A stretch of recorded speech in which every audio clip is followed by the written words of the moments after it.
আসসালামু আলাইকুম প্রিয় শিক্ষার্থীরা, অর্থনীতির সাজেশনটা নিয়ে চলে আসলাম। আজকে তোমাদের অর্থনীতির ফাইনাল সাজেশনটা দিয়ে দিব এবং এই সাজেশন অনুযায়ী তোমাকে পড়াশোনা করতে হবে এবং ফাইনাল পরীক্ষার জন্য প্রিপারেশন নিতে হবে। এখন থেকে বা আজকের পর থেকে আমাদের প্রত্যেকটা গাইডলাইন ফলো করে যদি পরীক্ষার আগ পর্যন্ত পড়তে পারো, ইনশাআল্লাহ পরীক্ষাতে তোমার এ প্লাসটা কনফার্ম থাকবে।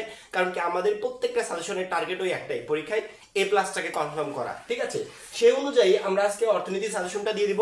অর্থনীতির সাজেশনের প্রথম দেখাতে আমরা দেখতে পাচ্ছি এখানে 10টা চ্যাপ্টার আছে। 10টা চ্যাপ্টার থেকে প্রশ্ন আসবে 11টা। তার মানে কি অনেকগুলো চ্যাপ্টার থেকে 2টা প্রশ্ন আসার সম্ভাবনা আছে। ঠিক আছে, অনেক চ্যাপ্টার থেকে একটা আসবে। আমরা তো সেটা দেখবোই যে কোন চ্যাপ্টার থেকে কয়টা প্রশ্ন আসবে। অধ্যায়ভিত্তিক সাজেশন তো আমরা দিবই, তার পাশাপাশি আমাদের এই যে টোটাল 10টা চ্যাপ্টার আছে এই চ্যাপ্টারগুলোকে একবারে সংক্ষিপ্ত করে দিব, যাতে সামনে যে সময়টা আছে এই সময়ের ভিতর তুমি অল্প চ্যাপ্টারের উপর বেশি সময় দিতে পারো এবং ওই চ্যাপ্টারের খুঁটিনাটি সবকিছু তোমার কমপ্লিট হয়ে যায়, পরীক্ষাতে যাতে টোটালি প্রশ্ন তোমার কমন থাকে। ঠিক আছে, অর্থনীতি আমাদের টোটাল 100 মার্কের পরীক্ষা হবে, যেখানে সিকিউতে থাকবে 70, এমসিকিউতে 30, এই হচ্ছে 100 মার্ক। আমাদের 10টা চ্যাপ্টার থেকে প্রশ্ন আসবে 11টা। লিখতে হবে কয়টা? 7টার অ্যান্সার করতে হবে। তো 7টার অ্যান্সার করার জন্য আমি যদি তোমাদেরকে 7টা চ্যাপ্টারও দিই, যে 7টা চ্যাপ্টার পড়ে যেও, তুমি 8টা প্রশ্ন কমন পাবে। 7টা চ্যাপ্টার পড়লে তুমি প্রশ্ন কমন পাবে 8টা। তার ভিতর থেকে যেই 7টা তোমার সহজ মনে হয় বা বেছে বুঝে যেই 7টা সহজ মনে হয় সেই 7টার অ্যান্সার তুমি করতে পারবে। তুমি যদি 8টা চ্যাপ্টার পড়ে যাও, প্রশ্ন কমন পাবে 9টা। কারণ কি ওই যে 10টা চ্যাপ্টার থেকে যেহেতু 11টা প্রশ্ন আসবে, কোনো না কোনো চ্যাপ্টার থেকে তো 2টা প্রশ্ন আসবেই। সেক্ষেত্রে 2টা প্রশ্ন আসবে, ওই চ্যাপ্টারটাকে আমরা সাথে নিয়ে আমরা 8টা চ্যাপ্টার পড়লে 9টা প্রশ্ন কমন পাবো, 7টা পড়লে 8টা প্রশ্ন কমন পাবো।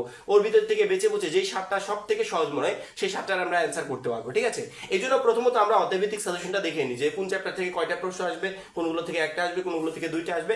এটা যখনই আমরা বুঝতে পারবো তখনই সাজেশনটা গুছানো আমাদের জন্য একবারে সহজ হয়ে যাবে। 1 নম্বর অধ্যায় অর্থনীতি পরিচয়। ঠিক আছে, এই অধ্যায় থেকে প্রশ্ন কমন পাবে একটা, এই পাশে যদি লিখি একটা কমন পাবে।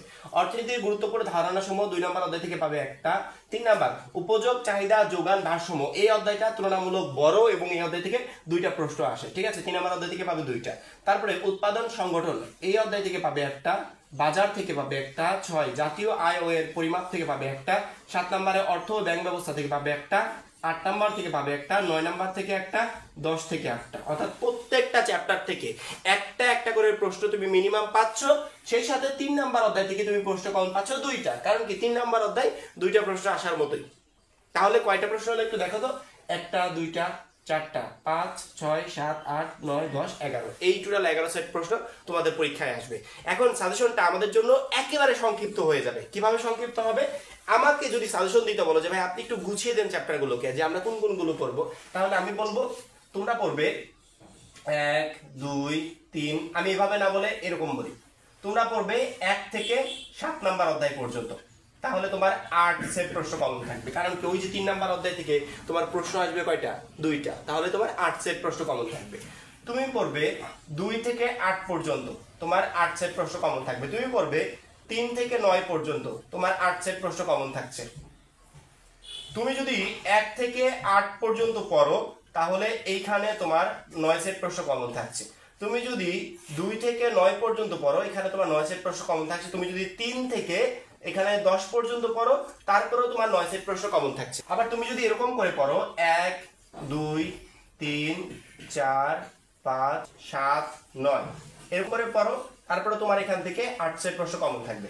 1, 2, 3, 4, 5, 6, 7, এই 7টা অধ্যায় থেকে 8 সেট প্রশ্ন কমন থাকবে। আমি কিন্তু পার্ট বাই পার্ট অনেকগুলো ভাগ করে দিলাম। মনে করো তুমি ঢাকা বোর্ডের শিক্ষার্থী, তোমার 1 নাম্বার থেকে 7 নাম্বার অধ্যায় পর্যন্ত অলরেডি কমপ্লিট, 8 সেট প্রশ্ন তোমার কনফার্ম হয়ে আছে, বা এর ভিতর থেকে 1 থেকে 7 কে টার্গেট করে এর ভিতর থেকে অনেকগুলো চ্যাপ্টার কমপ্লিট করে ফেলেছো। আমি যদি এখন বলি বাধ্যতামূলক প্রত্যেকটা বোর্ডের শিক্ষার্থীকে 1 থেকে 7 পর্যন্ত পড়তে হবে, অন্য একটা বোর্ডের শিক্ষার্থীরা 8 নাম্বার, 9 নাম্বার, 10 নাম্বার অধ্যায়টা কমপ্লিট করে ফেলেছে, তাহলে তাদের জন্য একটু প্রেসার হয়ে গেল না, যে ভাইয়া যে সাজেশন দিচ্ছে সেরকম করে ফলো করেই তো আমরা পরীক্ষা পর্যন্ত ফলো করতে পারলে এই প্লাসটা কনফার্ম থাকবে। তাহলে এখন এটাকে ফলো করতে গেলে আমাকে নতুন করে আরো অনেকগুলো চ্যাপ্টার পড়তে হবে না, এরকম ভাবে আমি কারো উপর চাপিয়ে দিতে চাচ্ছি না। অলরেডি তুমি যেই চ্যাপ্টারটাকে কমপ্লিট করে ফেলেছো সেই চ্যাপ্টারকে সাথে নিয়ে এখান থেকে যে কোনো একটা পার্ট পড়ে যেতে পারো। 1 থেকে 7 পর্যন্ত পড়তে পারো, 2 থেকে 8 পর্যন্ত পড়তে পারো, 3 থেকে 9 পর্যন্ত পড়তে পারো, 1 থেকে 8 পর্যন্ত পড়তে পারো, 2 থেকে 9 পর্যন্ত, 3 থেকে 10, বা 1, 2, 3, 4, 5, 7, 9। ঠিক আছে, এখন তুমি যদি এই পার্টটা পড়ো 8টা প্রশ্ন কমন পাবে, এইভাবে 3টা পার্ট পড়লে 8টা প্রশ্ন কমন পাবে।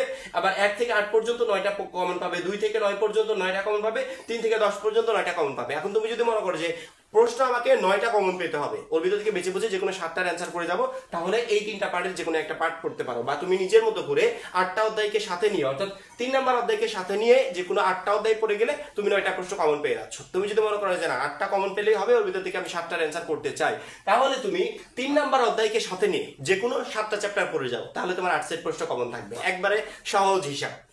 মানে আমি সাজেশনটা কারোর উপর চাপিয়ে দেওয়ার পরিবর্তে তোমাকে নিজের স্বাধীনতা দিয়ে দিলাম, নিজের সাজেশনটা এখন নিজে রেডি করে নাও। সহজ হবে না? তুমি এখন অন্যজনকে সাজেশন রেডি করে দিতে পারবে যে এইগুলো পড়িস, এখান থেকে প্রশ্ন আসবে, একবারে সহজ। এই হচ্ছে আমাদের সৃজনশীলের সাজেশন। এবার আসি আমরা এমসিকিউ নিয়ে। প্রত্যেকটা সাবজেক্টে গুরুত্বপূর্ণ একটা বিষয়ের নাম হচ্ছে এমসিকিউ। যেই সাবজেক্টে এমসিকিউতে তুমি ভালো করতে পারবে, ওই সাবজেক্টের রেজাল্ট তোমার এমনিতেই ভালো হবে। কারণ কি, সৃজনশীলে আমাদের অপশনাল থাকলেও এমসিকিউতে কোনো অপশনাল থাকে না। 30টা আসবে, 30টারই অ্যান্সার করতে হবে। সেক্ষেত্রে অবশ্যই এমসিকিউতে আমাকে ভালো মতো ফোকাস দিতে হবে। এবং প্রত্যেকটা সাবজেক্টের মতো আমি এই সাবজেক্টেও একটাই কথাই বলবো, প্রত্যেকটা এমসিকিউ মূল বই থেকে আসবে। মূল বইয়ের বাইরে থেকে কোনো এমসিকিউ আসবে না। তোমাদের স্কুলে তোমরা এতদিন যাবত যেই বইটা পড়েছো অর্থনীতির, ওই বই থেকে 30টার ভিতর 30টা এমসিকিউ আসবে। তাহলে আমি অলরেডি জানি যে আমার মূল বই থেকে সবগুলো এমসিকিউ আসবে, তাহলে মূল বইটা রেখে আমি অন্যান্যগুলো কেন করবো? অবশ্যই মূল বইতে আমাকে বেশি করে ফোকাস করতে হবে। এখন মূল বইতে ফোকাসটা করব কিভাবে? টিপস একটাই, যার বাইরে অন্যান্য কোনো সাজেশন নাই, এবং অন্যান্য কেউ যদি তোমাকে অন্যান্য পদ্ধতিতে ঘুরিয়ে ফিরিয়ে সাজেশন দেয়, সে শুধুমাত্র তোমার সময় নষ্ট করবে। সাজেশনে একটা এমসিকিউর জন্য যে ফলো করতে পারবে তার 30টার ভিতর 30টা এমসিকিউ কমন থাকবে, যে ফলো করতে পারবে না তাকে এমসিকিউতে ভুগতে হবে এবং প্রচুর পরিমাণে শিক্ষার্থী ফেল যাবে। সাজেশনে একটা এমসিকিউতে ভালো করতে চাইলে এর বাইরে, এই একটা উপায়ের বাইরে আদার্স কোনো উপায় নেই। প্রথমত প্রত্যেকটা চ্যাপ্টার সুন্দর করে রিডিং করবে। তোমাকে আমি মুখস্থ করতে বলছি না, তুমি সুন্দর করে একবার রিডিং পড়ো। পড়ার সময় ইম্পর্টেন্ট যে লাইনগুলো সেগুলোকে আন্ডারলাইন করবে, এভাবে নিচে কালি দিয়ে আন্ডারলাইন করবে। আন্ডারলাইন করা হয়ে গেলে প্রথমবার রিডিং পড়তে একটু বেশি সময় লাগবে, পরবর্তীতে যখন আন্ডারলাইন করা শেষ, ওই আন্ডারলাইন করা লাইনগুলো 15 বার, 20 বার, 25 বার, 30 বার, যেই কবার পারো রিভাইজ দিতে থাকবে। রিভাইজ দিতে দিতে এক সময় তোমার টোটাল বই সম্পর্কিত মোটামুটি ধারণা চলে আসবে। তোমাকে মুখস্থ করতে হবে না, যখনই 15-20 বার রিভাইজ দিবে তখন অটোমেটিক্যালি তোমার ভালো একটা ধারণা চলে আসবে। যখনই বই সম্পর্কিত মোটামুটি ভালো একটা ধারণা চলে আসে, তখন তোমার কাজ হবে বিগত কয়েকটা বছরের আমাদের বোর্ড কোশ্চেনের যে এমসিকিউ গুলো আছে, ওই এমসিকিউ গুলো সলভ করা, না দেখে দেখে। অর্থাৎ তুমি উত্তর না দেখে সলভ করবে। যদি দেখো যে না সলভ করতে গিয়ে তোমার বেঁধে বেঁধে যাচ্ছে, প্রবলেম হচ্ছে, সেক্ষেত্রে বুঝবে প্রিপারেশনও আরো ঘাটতি আছে, আর একটু ভালো করে প্রিপারেশন নিতে হবে, আবার ফেরত আসবে। মূল বই রেখে অন্যান্য কিছু পড়বে না, টার্গেট ওই একটাই, মূল বই। মূল বইটা যখনই আমি টোটালি কমপ্লিট করতে পারবো, রিডিং করে ইম্পর্টেন্ট লাইনগুলো আন্ডারলাইন করে বারবার করে রিভাইজ দিয়ে, তখন বুঝবে ভালো একটা প্রিপারেশন হয়েছে। আবার এসে কয়েকবার মূল বইটা রিভাইজ দিয়ে আবার একটা মডেল নেবে, মডেল নেওয়ার পর আবার এমসিকিউ গুলো সলভ করবে। যখন দেখবে যে না 25টা, 26টা, 27টা করে হচ্ছে, বা 28টা করে, বা 30টা করে হচ্ছে, তখন বুঝবে বোর্ড পরীক্ষা হলো তোমার এইভাবে 27টা, 28টা করে এমসিকিউ হবে। তুমি বোর্ড পরীক্ষায় বসার আগে নিজেকে একবার বোর্ড পরীক্ষায় বসিয়ে দেখবে যে কেমন পারছো, প্র্যাকটিস করবে বোর্ড কোশ্চেন গুলো, অতিরিক্ত এমসিকিউ গুলো থেকে। ওইগুলা থেকে প্রিপারেশন নেবে না, ওইগুলা প্র্যাকটিস করবে, নিজের প্রিপারেশনটাকে যাচাই করবে ওইগুলা থেকে। তোমার মেইন প্রিপারেশন হবে মূল বই থেকে। মূল বইটা আয়ত্তে রাখতে পারলে একটা প্রশ্ন সিকিউ বা এমসিকিউ কোনো কিছু আনকমন থাকবে না, প্রত্যেকটা প্রশ্ন কমন থাকবে।